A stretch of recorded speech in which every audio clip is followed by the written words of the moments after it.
Ito pala ang sikreto para hindi mapait ang ampalaya. Dapat pala nilalagyan ng itlog na ano. Yan, ganyan, no? Ngayon mga kagilas, share ko sa inyo yung aking sikreto sa pagluluto ng ampalaya. Ito ala tsamba lang. Yan. Meron tayong isang pirasong ampalaya, no? Napakaganda po. Napakahusay ng mga nagtatanim ng ampalayang ganyan. Ngayon tanggalin po natin yung niya, yung laman loob. Yan. Hiwain natin ng maliliit. Yan. Habang pinapakinggan nyo yung tuko, lagyan natin ng asin, no? Yan. Lamasin nyo na po. Yan. Lagyan natin ng asin.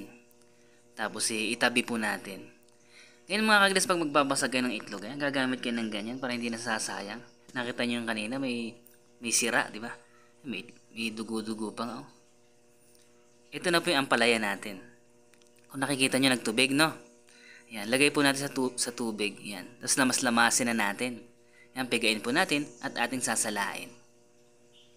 Pagkaraan banlawan po natin para yung asin maalis. Yan, pigain uli natin. Yan, para mawala yung katas. Ngayon magluluto na po tayo. Nagpainit na tayo ng kawali. Tapos maggisa na po tayo ng bawang at sibuyas. Konting kamatis. Tayo magluluto na. Ginigisahan ko pala ng patis yan para napakabango. Yan, ilatag na po natin yung ating ampalaya. Yan. Timplahan na natin ang ating mga pampalasa. Yan. May konting bechin, paminta, pampasarap. Konting halo lang, okay na. Yan. Tapos takpan natin ng mga 2 minutes.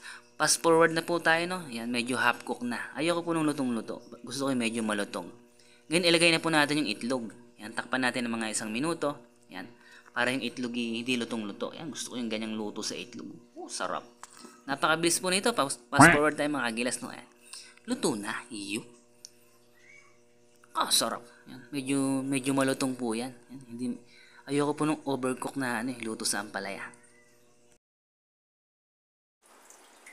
Init.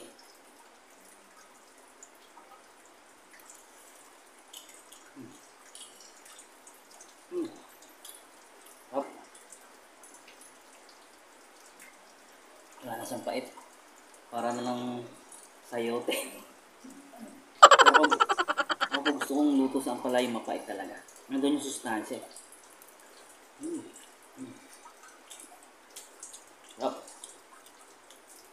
Yung iba kasi, ayaw talaga ng mapait. Ampalaya yan. Pagka mapait, nandun yung sustansya. Kaya, para lang po sa mga yung mga ayaw na mapait na ampalaya. Sarap.